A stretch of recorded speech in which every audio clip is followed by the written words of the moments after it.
today, and it's not looking good.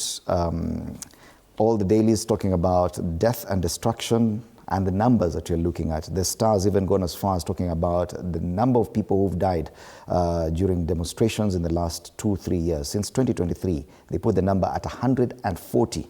The death toll from last week, the June 25th demonstrations, and Sabasaba has hit 31, according to the Daily Nation.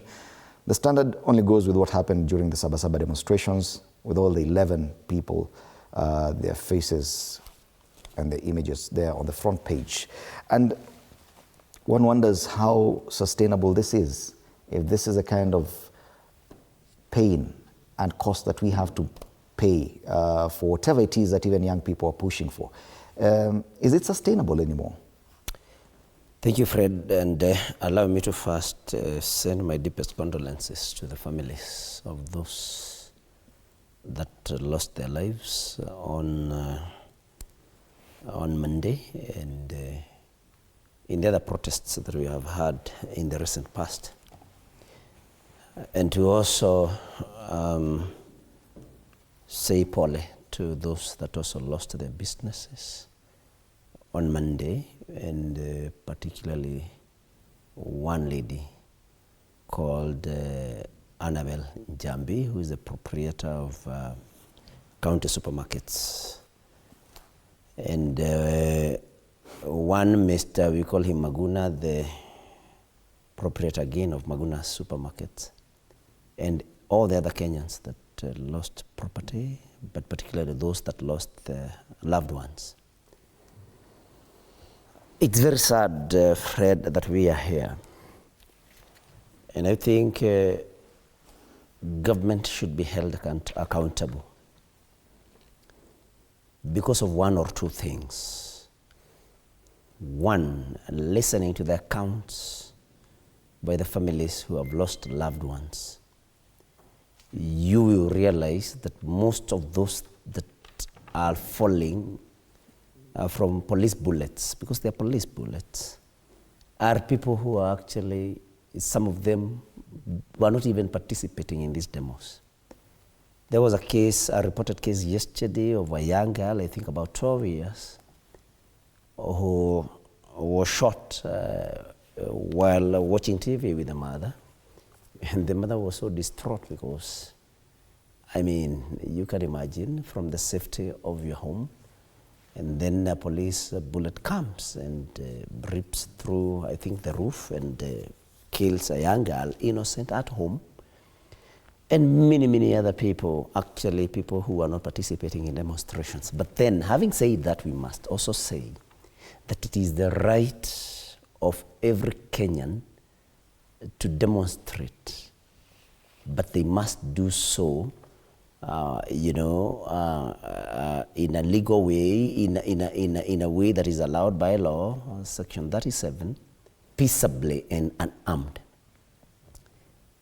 The challenge that we have is that as Gen Zs and others do their very peaceful demonstrations, then there are two angles to this. That one, the criminals take advantage. When they take advantage and, of course, want to come and maybe loot, the police are not responding. The most sad thing this morning or today is that police are very hasty to, pull the trigger on innocent Kenyans. Well, actually, those that are perpetrating criminality are not confronted by the police. And this is why some of us think that some of these goons are actually goons hired, sponsored, and delivered by government to particular areas. And I know this is not just something sensational.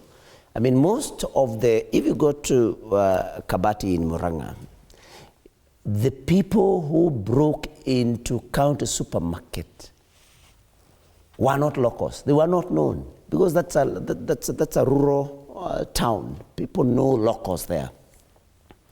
Of course, those that were the first that broke into the supermarket were people whom the locals did not know. But of course, then, after they broke into the supermarket, maybe there was temptation from others to go and maybe get an item or two.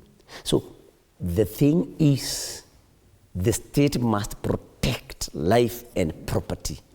We cannot be in this situation that people break in broad daylight. And what is again about, very sad about county supermarkets in Kabati is that the proprietor raised the alarm about over 3 hours before it finally happened, because there were those attempts. And the CCTV cameras, she actually shared some images from the CCTV cameras long before the actual break-in happened.